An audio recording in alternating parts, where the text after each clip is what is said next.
Good morning, good afternoon, good evening, wherever you are in the world. My God, it's been a long time since I've said that.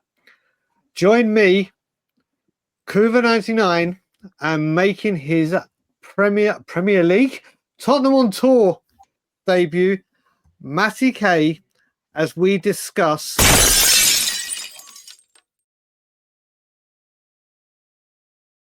So, first of all, debutant, Matty, how are you doing, buddy?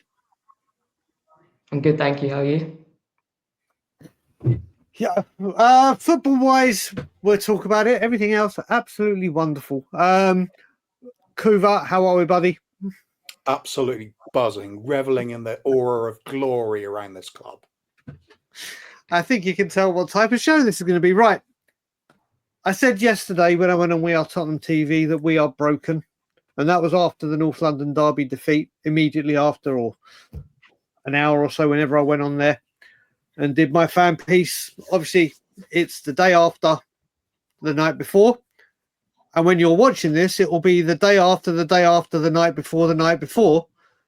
And the dust has settled, and I still feel that way. I feel this way so badly that I've actually gone Ange out. And I never said I'd turn on a manager. That's how broken I think we are. So we're going to have a brief discussion and chat regarding the state of this football club. And I was going to do it by myself. And I thought, you know what? It's been a long, long time since I've streamed properly with Kuva on the channel. So we got to bring him in. Then I thought, you know what? Let's get both ends of the age spectrum. And obviously we've got the great Matty here. So we're going to go around the table. We're going to start off with players. And I'll save myself till last on this one. And I'm going to go to you first, Kuva. What are you thinking right now and recently about the players that we have at this football club as a collective? As a collective, well, I'd have to say I've got to compare everything to my view of the club over the years. Since I started supporting in the 70s, saw us relegated when I was just 5 years old. Remember the feeling, even though I don't remember it too well. Yep. And I've watched us rebuild and get back into the old First Division, back-to-back FA Cups, UEFA Cup, and I was another FA Cup in 91 as well. I was used to seeing our club competing for top honours on a regular basis. Yep. It might not have been the mopping the place up like Man United have done or Chelsea have done in recent years or Man City are currently doing. Mm-hmm. But it was a healthy amount of trophies coming our way. And the one thing that was always the same back then is we had genuine superstar quality players. The likes of Hoddle, the Perrymans, the Graham Roberts in his own unique way in the day, and Paul Gascoigne's, Chris Waddles, Jurgen Klinsmann, Teddy Sheringham. You go on right the way through, Berbatovs, Luka Modric, all these players, Robbie Keane's, players you could look at in your side, idolise and think, I can't wait to see him again. David Ginola as well. What another great player to watch. Even when we had a bad team, we always had players you could admire and cheer. But I look at this current team and I don't feel like that about any of them. Not a single player. Closest we've got is maybe admiring the brilliance of Van der Ven's pace when he makes a recovery tackle, or those occasional bits of genius when James Maddison's on form. And even when he is on form and fit, which isn't that often, is he even going to get picked by the manager? I just see nothing with the player base. Nothing to get excited about at all. Well, that's quite a damning beginning part of this. Matty, obviously, you're lucky or you're unlucky. You're a lot younger than us. You may not have seen the great players we've just spoken about. Obviously, the latter ones you have. But hopefully you're young enough that when you get to our age, you would have seen the players like we've mentioned. But from where you are now as a Spurs supporter who goes regularly, loves every bit of Spurs content, on all the channels that you watch. Where are you right now when it comes to the players of the time that you've been supporting Spurs? At this moment in time, I agree with Kuba. We have no players that stand out to us. Like even over the years I've been watching football, there's been some amazing players: like Modric, Bale, Moussa Dembele, Dele Alli, Harry Kane, Sonny in his prime. There's been a lot of players, and like Alderweireld, the Tongan. You look at players now like Romero, Van der Ven. Yes, they're good, but in this system, can they maybe in another system they could be over Tongan and Alderweireld? But at this point, I'm seeing no passion from the players. Yes, you can say we have injuries, but injuries is never an excuse when you're 14th in the table. And we were losing before the injuries. I keep saying it every week. I see no passion from the players. There's no care. They're playing for the wage. They're stealing a wage. Yeah. Do you know what? I'm going to mold the two together because you just said something that me and Coover have been blessed seeing, and it's passion. It's pride for the shirt, the badge, putting a shift. For all the players Coover just mentioned, and you just mentioned, we can go back to the day, Coover, your Justin Edinburgh's, your Colin Calderwood's, your Paul Allen's, your Paul Stewart's. I had to say Paul Stewart for the cough, obviously. Your David Howes, the Neil Ruddocks. I can go on and on. They may not have been the greatest quality, but at least they gave passion. And what we saw yesterday in the North London derby, the players I've just mentioned would have run through a brick wall for the manager. A brick goddamn wall for the manager. And I just think a lot of them now are there for the paycheck. I don't think it's literally, obviously, we know. Listen, that's not just Tottenham because money in football is night and day compared to when Coover and I was watching football. But you look at it, they would run through a brick wall. Now it's endorsements. Now it's out of football activities. And it literally looks like they're there for the paycheck. And when you look at the quality of player and the wages, even though they are extortionate now, they are making so much money. The quality in this football club, this football club was heritage, prestige. I can't see where the leaders are. I can't see where the fight is, the spirit. They don't play. You think of those great quotes by Blountflower, Bill Nick. There's no embodiment of it at all at the moment, is there, Coover? No. As we've mentioned a few times between us, you even look in the ground. Some of those famous quotes are now missing. Yep. Why is that? Because it embarrasses the ownership. Because those quotes will be referred to. Yep. When you talk about the game is about glory, yes, it is. That's what elite sports is supposed to be. It's about winning. That is the be all and end all. I'm even harder to please because I want great football and winning trophies, and I don't back down from that. Unfortunately, this is why a certain Frenchman who went down the road would have been a great manager for us, as far as I was concerned, but chose the wrong bit. Anyway, right now, yeah, you're right. It's lacking. There's no leadership anywhere, and I'm saying that not just this. This isn't just players. This goes to management and ownership. There's no sense of purpose about any of this. It's almost baffling to make sense of it. And when you hear people talk about, oh, this player's going to fit the system perfectly, and I thought, what system? We seem to just put as many people in the opponent's half as possible and just chase the ball around wildly as a press to try and get hold of it. That's the entire tactic. Anything else is just a random bonus. So we've had some relative success in scoring a few goals doing it. And when a team plays very, very badly against us, we can absolutely tear them apart and get a nice bit of goal difference. But you look at it week in, week out, we lose a lot of games because we're just simply not good enough. When we do get the ball now, so often you don't see anything done with it. I'm at the point where I've stopped watching games again. I didn't watch the North London derby. Oh, didn't you? No, not wasting my time. I respect my time more now. I played games with the kids and made some nice food. Much better evening. I was suspected. We did better than I thought we were going to because I didn't think we'd score a goal. We were clueless earlier in the season against them. By all accounts, clueless again last night. So I'm at the point where I just don't care. It means nothing to me. I don't celebrate goals anymore. I don't celebrate wins.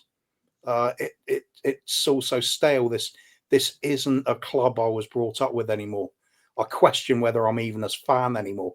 It's just I feel dead to it, and that starts with the players, but then it goes up in tiers, doesn't it?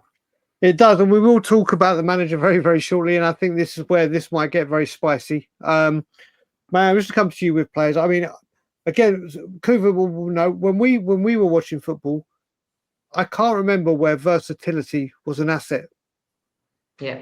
For it was like literally, you might have had a player in your team that can cover the opposition here and there. Gary Mabbott. Well, Gary Mabbott played every position apart from goal, didn't he? He really could. But you had players that could play either centre midfield or midfield right, left, or left back, left wing, whatever. Now you look at the players we've got now. We've got left backs that play right back, centre backs that can play left, or left backs have been inverted to centre backs. We've got midfielders that play wingers. We've got strikers that. I mean, Matty, when you look at this and you look at these players, where do you think right now, transfer market wise, and we'll get to the man up top, we've got to stop buying these players that can play multiple positions, haven't we? We've got to get some specialist players in that, when I say specialist, I mean that can play in one position and that's their job. If you could sign 3, and I'm just picking 3 as a number right now, and it doesn't even have to be this window, let's say over the 2 windows. What are the 3 priorities that you reckon we need players that play in that position and that position alone? I'd say a CDM. I don't care if Andrew's on one. We need a CDM. I mean, just look at Arsenal. They play with Rice and they have Marino as a sub and they have Jorginho. Look at the second half last night. We brought on Maddison and Johnson, and we put Kulu in the field. So our midfield is Bergvall, Maddison, and Kulu. They are all 3 typical 10s. I mean, they can play as 8s, but they're 10s. Yeah. We played 3 10s with Johnson, Son, and Solanke. And then in defence, we had an 18-year-old centre mid. I mean, we had him next to a 21-year-old Dragusin. Then left back, we had Spence, was it? Yeah. And then Porro right back. Porro's been woeful. I think we could look to upgrade on him, but that's not the most important. He's been woeful the last few games. We need a centre back badly. I mean, Romero and Van de Ven are going down like flies. I mean, under this system, I mean, they're probably done for life now. They're never going to be injury-free for more than a season. Same with most of our players. So I'd buy a CDM, centre-back. I mean, there's so many options, like CDM, Edison from Atalanta. I'm not sure if he's gone anywhere yet. Honestly, there's all over the market. But Levy's not going to buy someone like Edison. He'll buy either, I mean, he'll always go for the best deal rather than the best player. There we go. Of course, I'd get Maddison out. I mean, I don't think it will happen, but I'd get Morgan Gibbs-White, Mbeumo, Semenyo. The thing is, all of these clubs around the Premier League, their best player is the one we should be getting. It's Gibbs-White, Nottingham Forest, Semenyo, Bournemouth, Mbeumo for Brentford. Like, we should be snatching them. They should be wanting to come to us. But they why would they come to us? Look at their playing style. Look at their everything to do with the club. Why would they want to come to Tottenham Hotspur? Due to there's no reason. We're sitting 14th in the table, a few points of relegation. We haven't won a cup since 2008. I've not seen a cup win in my lifetime. Never. Not a league, not any cup. That's that. Sorry, man. That's just where it's at. That's just where it's at. And you know what? You mentioned why would they want to come?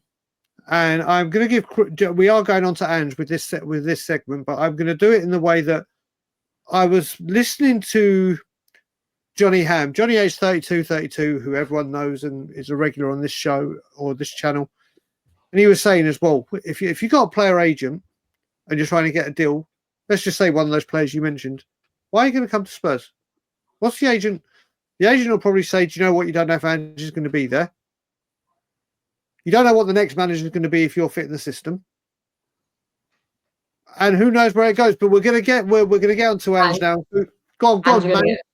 You're going to get a cut wage as well, because Levy won't pay you what you're meant to be paid. Well, if they're taking a cut wage from Bournemouth or Brentford, then we've got issues, bigger issues. If they're looking at a shit United and a shit Tottenham, let's say Gibbs White, for example. United and Tottenham are both in for him for the summer. Same amount of price buying for him, but Levy will obviously go for the best deal. You're getting 100k or 200k at Tottenham, 300k, 400k at United. Both sitting 15th in the table, near relegation zone. Both haven't won a cup in a few years. But the difference with United won an FA Cup last season. Not FA Cup, sorry. What did they win? Yeah, FA Cup. Yeah, they did. Yeah. The difference is they buy players. Like, just look at their window last season. Like, it was a good window. Like, it's just, yeah, that's it. It's just, yeah, it's poles apart. But now we're going to get on to many people's public enemy number one. Not mine. I am Angel, but he's not my public enemy number one. I think it's pretty clear and obvious who my public enemy number one is. My turning point was yesterday of actually saying, or Angel, I said for the first time this morning, live on, I think it was Ben's show. I said it was Ben's show that I said it. On the Great Coffee Company, our sister channel. That Kaufman, what a troublemaker. He is. He's a rebel. I mean, I'm the calm and sensible one. He's the hoodlum. The hoodlum. He's the bad influence on me. So, manager, here we go. Coover, I'm going to come to you first. Obviously, how you feel about him. I've said whether I understand sticking by him. I understand defending him like I've done for ages up until today. These stats just. If I don't know if people know this, I'm sure it's been branded about. After that Manchester City game, if the form table was the league, we'd be 18th. We've taken 5 points from 27 games. I know there's stats about, I think it's 30 or points in 80. Go on, Matt. Was that what it was? 5 points and 27 points. Yep. So we got that. Home defeats. We've lost more games than Ipswich, and Ipswich hadn't won a game since November the 10th. The style of football is just the same old, same old. And when he does try to adapt, the players are too shattered. He just has been so stubborn, and in a way, I kind of commended it to begin with. But when you can't get the same results from doing the same thing, and then you have opposing players saying we knew what to do to beat Tottenham. Right. We've seen it, we studied it, we did it, and you don't counteract that. You start thinking that you can rise above it. I mean, Kuva, that's my breaking point. I mean, where are you, and when was your breaking point with Ange? Well, let's start off by saying, first of all, when he arrived, breath of fresh air. I was all over it. I went into complete sort of almost religious zealotry mode. I was just going to go, Ange is the Messiah. We're going to play great stuff, attacking football, been crying out for it. And let's face it, after those first 10 games, we'll say it again, it was all going so well, wasn't it? Yep. But even in those 10 games, you could see that we got a bit lucky in some of those. We really did. We weren't playing champagne football all the time. Rode our luck, got away with it a bit. And then afterwards, there's that disastrous Chelsea result when it all came crashing down. True, we did try something very brave and kept attacking. And for 20 minutes with 9 men, we did really well. I even had some Chelsea mates of mine ringing me saying, "I don't believe it. You're going to do us," and then they got the 2 late goals and put it to bed. Unfortunately, there was lots of things about Ange I liked. I still like. I think he's a good bloke. He offers something really different. But I think the same as in with all walks of life, when it comes to work, you tend to get promoted until you find your level of incompetence. And I think the Premier League is a step too far for him. I do not believe his style of football will work here unless he's got that kind of Chelsea spending power behind him where they will just drop $1 billion on players. And, he could do something with that. I'm sure he could. It'll be interesting anyway. With us, though, you can't do it with resources that are being deliberately stifled, with wage caps being introduced needlessly to rule us out from getting top talent, and then to reject the young players who are coming through, show that they clearly aren't really regarded as his first choice picks. The only reason they're getting run-outs in the team is due to injuries.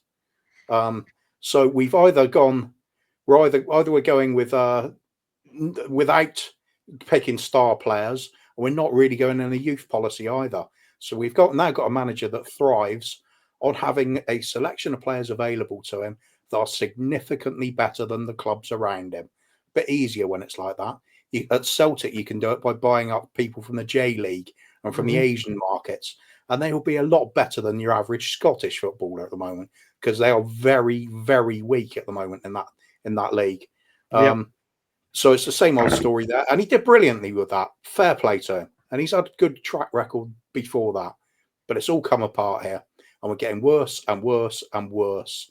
The results are now to the point where I'm genuinely looking down at that relegation zone and thinking, "Oh, thank God Ipswich didn't win. That could have put pressure on us. They'd have been 5 points behind us. That's a relegation certainty." These are the facts. You look at that league table. What I think is happening with Ange is, despite how we're pointing out all the bad things and the league form, I still, despite this, believe he has been lucky, because you look at some of the games where we have lost, say the Liverpool game, 6-3 looks pretty bad as it is. But when you watch that game, that could have been 12-3 easily against Galatasaray. Galatasaray, my God, the start of the second half, we played, I'll call it football to be generous, but it looked like a collection of people that have been thrown onto a bit of grass, given no instructions, and not told which way to go. It was the worst I've ever seen a Tottenham side play, and I've seen some shocking teams. This was the worst performance of all time in my lifetime. At that point, that was my breaking point with Ange, because I thought, if that's what you're going to produce in the second half of a game where you've just been dominated in the first half and could have been 10 down at half time as well, and you come out and that's your idea of fixing it, you've got no chance, absolutely no chance, because either you're incompetent or you're incapable of bringing anything out of the players when it's needed. Either way, he ain't working. And there's just example after example of it. We get away with murder in a lot of games when we lose. The amount of times we end up saying, if they had a striker or if they could finish their dinner, they would have been out of sight. How many times has he got away with this? It's ludicrous. We just pop up every now and then with a team plays so badly, we'll smash a load of goals past them. Villa, Everton, City having a shocker against us at home. How many times is that going to happen? And Southampton, of course, nice big 5-0 win. Everything's rosy again. So it all gets glossed over. And the fact is, in the meantime, when all of our bread and butter results, the likes of Palace, the likes of Ipswich, games you should be winning comfortably, and we bloody lose them. It's embarrassingly bad. And in some of those games, we don't just lose. The Ipswich game, for example, home game against Ipswich. We didn't lose because we were unlucky and we couldn't put our chances away. We weren't creating chances. They had completely managed us off the pitch. We were dealt with easily. It's beyond shocking. The man's completely out of his depth. I like him, but I can't see how it can possibly work. And just hanging on to a manager because it always goes bad when we keep recycling managers. I agree. We need to keep hold of a manager for a length of time, but it's got to be the right one. And this bloke is not it. Well, do you know what? I was one of those that said about keeping him for that very reason. But Matt, before I come to you, I am going to mention, you mentioned those 10 games. I've been to many away games, as have you, Kuva. Length and breadth of this country has been travelled. I went with Ben Daniel to the 5-2 Burnley game. I had never seen an away, apart from like the Leicester with the Bergwijn goals and the Man City with the Harry Kane goal. I had never seen an atmosphere like that, like away at Little Burnley, playing great football. Especially for a manager, I think it was his third or fourth game. And a few days prior, I was with Ben when we lost to Fulham in the Carabao Cup. I had never experienced. I was like, oh my God, what is this guy? But obviously, like Danny, the Hotspur had said, it was just play the ball forward. Just play the ball forward. Matt, you have the privilege or the displeasure of whichever way you're looking at the moment of being a season ticket holder and going to most games, if not all of them at home. What are you making of the man himself? Over the last 1.5 years, I've flip-flopped my opinions. I haven't been Ange in or out. I've still not decided. I think he's tactically inept. Like there's no denying that. Like just look at Tamworth. We got played out of the park for 100 minutes. We couldn't score against a non-league side for 100 minutes. Like I don't know if he should be sacked. I don't know what can be better. But I mean, obviously, it all stems from the board. It all stems from the top. Always. Like we don't know if he's been backed. But whatever, if he's been backed or he's not, what he's doing is not right, and it can't be carried on. What I do want to say is, just looking at Pep, which club has he been at? He's been at Bayern Munich, Barcelona, Man City, whoever else. They've all been big clubs, big for their leagues. Same with Ange. Ange has been at Celtic. I don't know which other clubs, but they've all been the best club of that league. I think if he had gone to City, which theoretically, if he had gone to City, I think he'd win the league easily. I think with that group of players, with that group cruising on the league, those tactics would work perfectly. But I don't know. Like if Pep came to Spurs, we didn't know what would happen. Okay, moving on from like the positives. Wouldn't get the player, that's for damn sure. The first 10 games of last season, I was like in shock. Like it was the best 10 games of my life. Like I loved going every week. I mean, to a few away games, but every single home game was so fun. South Stand was going crazy. All the fans were good. Nothing was wrong until that Chelsea game. That was horrible. All those injuries, all those red cards. You had to feel sorry for him at the time, Ange, because it wasn't his fault. That game wasn't his fault. You could say it was his fault for playing the players to get those hamstring injuries, but at the end of the day, it wasn't his fault. What's come from that 10th game, that Chelsea game, it's all been on Ange. Every single game since has been on Ange. Just think of the games this season. Since the 13th game of the season, we would be sitting in 18th. I mean, so the problem is not scoring goals. We've scored 43 goals in 21 games this season in the Prem. That's not the problem. But we've lost 11 games out of 21, and that is the problem. We lose so many at home. We concede so many at home. The players have no confidence. The manager had no confidence. It doesn't help what he's saying to the media. It's just stupid. He's naive. You can even call him narcissistic. He doesn't listen. He doesn't adapt. It's all wrong, and I don't know if it's going to change. I think it's only downhill from here. We're looking at relegation. That's the scary thing. I remember streams from only a few months ago. We were all predicting 4th, 5th, and then I remember you, Brian. You predicted like 7th, 8th, and I was thinking, you're crazy. There's no way we're finishing 7th, 8th. We're sitting 14th now in January. Yep. 21 games gone, 11 games. 32 goals conceded so far in the Prem. It's not good enough. The conversion rate is 14% from our shots. That's just not good enough. Nothing's Great. good enough around this club. We're playing the wrong players in the wrong positions. We're not using our youth players. We're not buying the right players. We spent like 300 million, didn't we? And it's just like on Ange. And it's just the wrong players. Like, I really like Solanke. I think he was a good player to Same. buy. I think he's absolutely superb. His pressing's superb. But I don't think in the system he fits. I mean, he could. We've seen him work in the system. Like, I mean, on the Liverpool game where we lost 6-3, didn't he get like 2 goals? Like, I mean, yeah. So I will speak.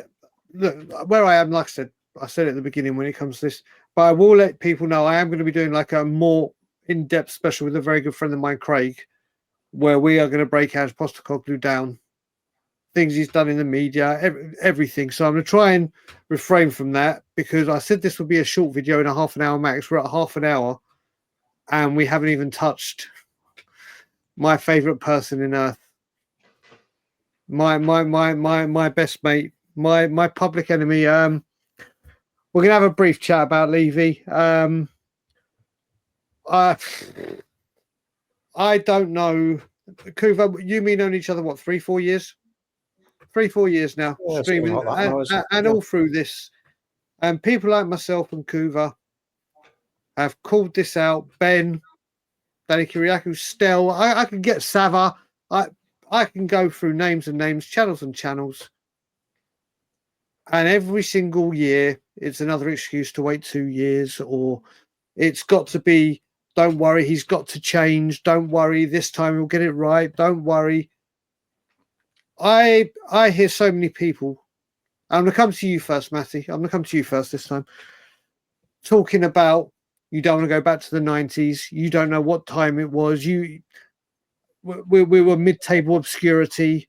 We were challenging for cups if lucky. A win against Arsenal would make the season. Well, hello. This is where we are. And the whole reason we are broken is this man up there. And I've said it so many times. It doesn't matter who comes in, players, managers, directors of football, medical team, scouts. Nothing changes till everything changes with that man at top. Now, you are someone that has only known Daniel Levy. Daniel Levy in this time has obviously delivered a training ground, which of course, state of the art, no expense spared property. He's delivered a wonderful stadium, state of the art stadium. Even I will say it. It's an absolute mirror. It's an architectural masterpiece, as I call it. On the footballing side of things, he is the worst chairman I've seen. The worst chairman I know. And I'm going to obviously go to you then, Kuva, which will wrap it up. I mean, where are you as a 15-year-old who only knows Daniel Levy? What's your impressions of the man himself? Everything's wrong. He'd rather top 4 than a cup. And I mean, everything he's done in the last 24 years is wrong. We've won 1 or 2 cups. One cup. Yeah, 1 cup. The players he brings in isn't the players we need. He brings in the cheaper deal. He wants to cut wages. He keeps money for himself. He doesn't spend the right money on the right things. It's not a football club anymore. Go to a stadium. It's not a football club.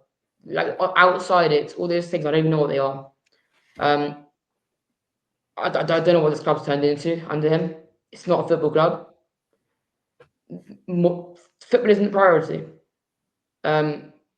Transfers isn't the priority. Fan satisfaction isn't the priority.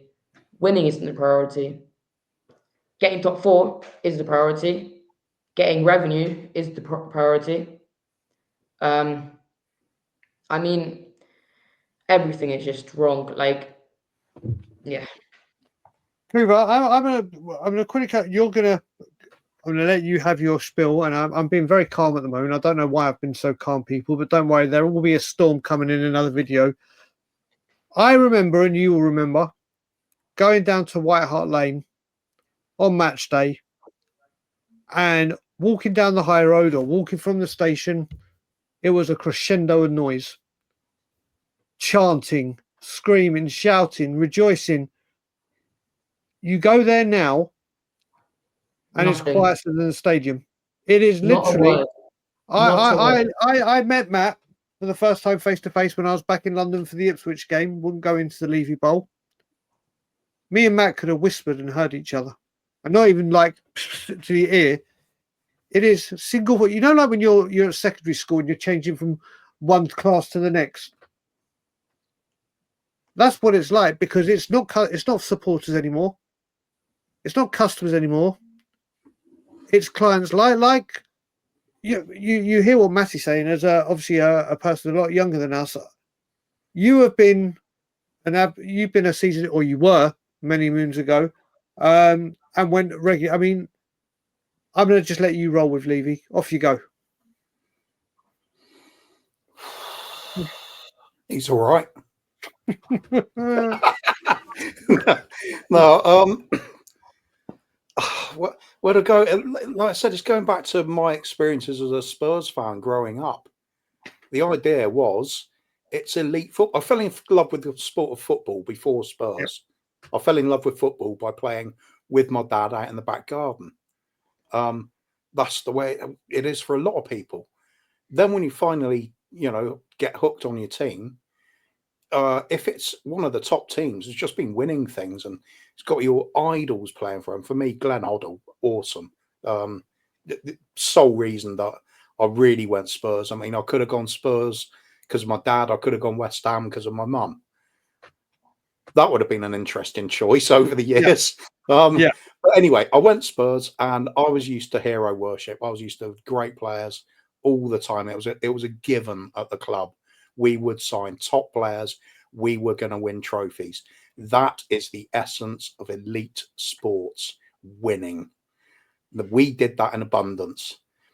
Relatively speaking, of course, the likes of Liverpool at the time, Nottingham Forest doing superbly well, and Everton as well in the mid-80s had a very, very good team. We couldn't win the league, unfortunately. We were getting close to it at times, but they just had a little bit extra all the time. But we were up there competing with both cups all the time, and we won a European Cup, and that is a fantastic feeling, by the way. I really wish Matty gets to experience that one day. It's the greatest thing. That and the FA Cup is special, always will be. Yeah. But we've lost all that. That started when we nearly went bankrupt and Sugar took over. Fair play to Sugar. He did save the club. Yep. Fair play to Sugar. He also understood that you've got to put your hand in your pocket and actually pay for top talent. Yep. And he did go out and get the likes of Jurgen Klinsmann. He did go out and get Zika Popescu. He did go out and get Berbatovs and that was Levy.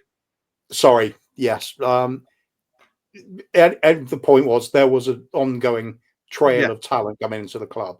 Ginola, certainly. There was an understanding that fans need this. We need to see the excitement. Transfer windows matter. We've got to feel like we're going somewhere, even if we don't eventually. The idea is still there. But it all came apart because he really didn't understand the football side of it that well. So eventually he did get hounded out by fans. It had enough because we had enough. Levy, on the other hand, he breezes in. There's none of this acceptance of, we've just been from a point of bankruptcy and, whatever you do is you got free reign. He comes in saying all the right things. We've gone from George Graham, we got rid of immediately, even though it just won us a trophy because he wasn't popular with the fans. Brave man would have said, you've just won us something. Okay, let's build on that and see where we go. But no, Levy, it's all about what you can spin. So the first thing he does, appoint the Messiah, Glenn Hoddle, as manager, even though he had a very sketchy record as a club manager. Yep, now, he comes in, great stuff, fans, yes, and everything. We're so looking forward to it. And Levy saying, we've got to get back to playing the Tottenham way. We've got to, this was a key thing, the Tottenham way and our identity. It started from day one, it was said. But then we saw the fact that Hoddle didn't get backed. Won't go into the players again. It's always the same story. We know this one so inside out, Brian. But basically, whoever is lined up by the manager and agreed on at the time, don't get them. You get the next best, who's almost like it, but not quite. Or in this case, way off it. That comes out later. Meanwhile, the results are suffering. Manager goes, all right, we've just got rid of the club legend, absolute legend, one of the most supremely popular players we've ever had and ever will have. What are you going to replace him with then to keep this Spurs tradition going, the Spurs way? Jacques Santini, one of the most grinding defensive managers you will ever find. At that point, I knew our chairman was either a liar or utterly incompetent, or both. Yep. So massive doubts at that point. Proved right with Santini. He didn't last long. To be fair to him, he had the sense to fall on his own sword and resign. Yep. Otherwise, God knows how long that would have gone on for. So what's happened in the meantime? It's been much the same, hasn't it? We just keep signing managers on a hope, and just with a bit of luck, well, a lot of luck, we'll stumble upon a Martin Jol or a Harry Redknapp or a Pochettino, and they get us out of the trouble we're in at the time because we're playing crap football and it's not working with some of the bigger name managers we had. AVB was supposed to be the next big thing as well. Had Gareth Bale, we still can't do anything. You can up your game a bit, you can develop players a bit, but at the end of the day, you've got to keep backing managers to make it work. No matter how good the manager is, club survives on fresh blood and the talent coming in through the door. Pochettino was let down more than any other manager, in my opinion, for this, because we went transfer windows with nothing. Now, what's happened after that is Levy, the ultimate panic session, this I'll call it, where you go Mourinho, Nuno, Conte. Mourinho and Conte, if you can't, I'm not fans of either of them. I don't like that style of football. Yep. But I appreciated that if you get in a manager of that caliber, you can do something. You can surely win something if you really back them. And we just didn't. It was the same old story. Mourinho needed a lot of good players. Got, well, Højbjerg he wanted, did some use, got some use out of him. Joe Rodon, was he really up to the job? No. Look at all the other, in fact, look at everybody else in that transfer window. Pretty dire, really, wasn't it? Without being Eric. It's been the same since. Conte needs all these different players. What do we get in? Very little he's really going to use. Even then we have managers who get players bought for them after the manager's gone or just before the manager goes. So the next manager's taken over with a completely different style, with players that aren't really suited to that system of play anyway. And we're supposed to just, put up with this level of incompetence. What would have been so good, and what other chairman managed to do, is have a vision of where you want the club to go, what style of football you want to play, what you want to achieve over 10 years, and stick to it. Then build that towards that goal. With Levy, it's drop of a hat. It's whatever he thinks is going to be popular, whatever he thinks the fans want to hear, he'll say he's going to do, and then do this half-assed attempt at it all the time. We're talking about elite level football, where I said it's all about winning things. Not with Levy.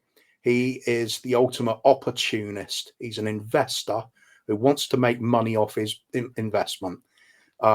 All of this that's happened in the 25 years is we have built an incredible infrastructure while he's been building up his off-field activities and getting the advertising done through our club's name. That's effectively what he's done. Why are we now cutting the wage bill? Is it because it makes it a lot more easy to us to show the figures on the spreadsheets to potential investors and say, look how profitable we are now? can we have some of your money? We got a hotel to build. Could it be anything to do with that? I think it might. And all the time, everything that's this genius businessman that I'm told he is, all he's doing is ignoring the primary product of what we are, which is a football club. The football doesn't matter here. Everything off the field does matter. And over the 25 years, what has happened to the fan base? That we've been manipulated, we've been conditioned into believing the security and the financial position of this club is the be all and end all. No, it isn't. We shouldn't even be talking about chairman. We shouldn't be talking about financial fair play and money that we're making. We should be talking about players and moments of glory and bloody winning things. And that has been lost. That is not, we are no longer the club I supported.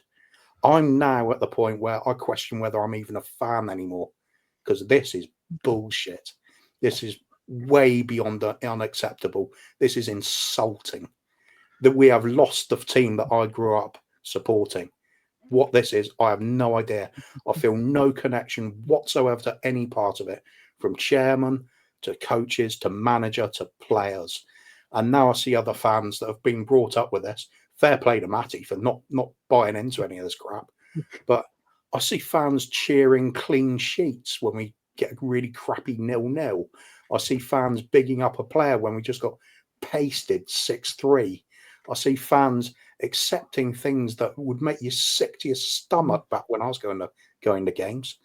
And I see fans quietly getting on with it and then forgetting all about it when we've had a terrible result, rather than screaming abuse at players and manager like you used to when you get carried away in a ground, because it matters. As the old what was it, Bill Shankly quote, or was it football isn't a matter of life or death, it's far more important than that. Yep. That used to be the norm.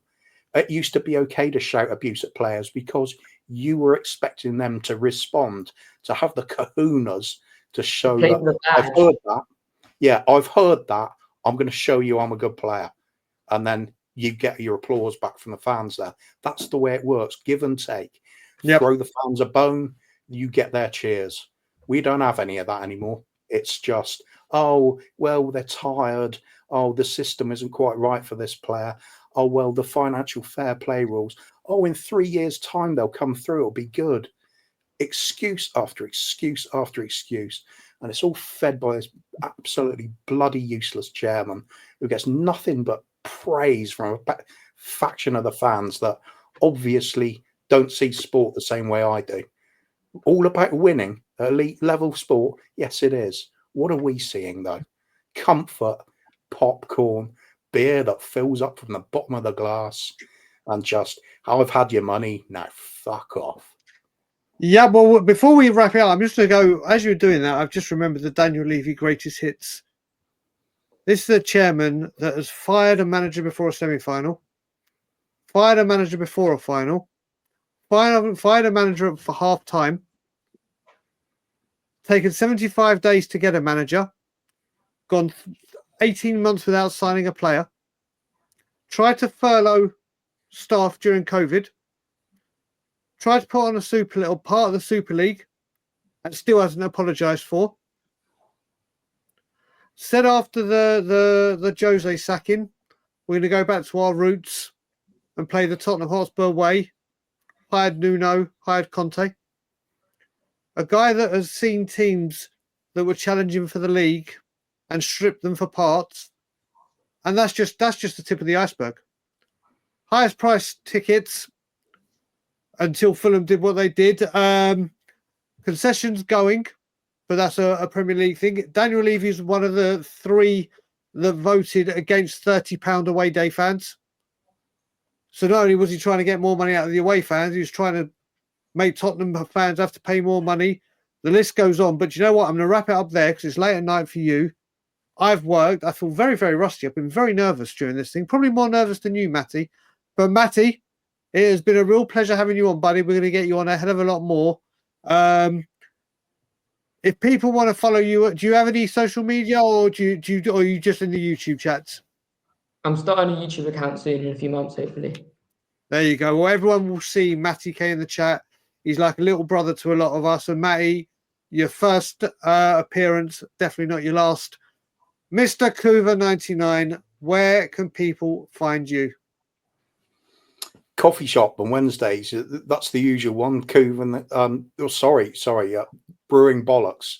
Myself, Bobby K, and Ben Kaufman. That's the usual thing. I don't care about football streams anymore. Not Spurs anyway. It's same old stuff. I don't care I just about only came on because it's you, Brian. You Mate, asked nicely, so okay. I didn't listen, mate. You know. Can I leave on just one quick bombshell then? Of course you can, brother. Always. Right. As far as I'm concerned now, I've had enough. I'm not tolerating this crap to the point where I am prepared to see this club completely dismantled and rebuilt from grassroots origins again, with the fans actually having ownership of the club. I'd prefer to see that than perpetuate this absolute waste of time we have now, where we're perpetually treading water and doing nothing with no intention of going anywhere. I want to have some belief back in what we're doing, even if we start small again. That's where I'm at. I wouldn't be far behind you, buddy. As I said, it's become a chore.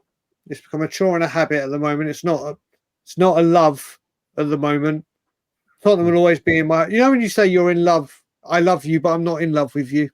Yeah, that's kind of where I am at the moment. But hopefully things will change. I will say we are back Tottenham on tour. We are going to try and put more content out. I am going to do this big special with Craig where we're going to really deep dive into absolutely everything. I will say, everyone, thank you for bearing with us whilst we've been waiting to get content out. It's great to be back.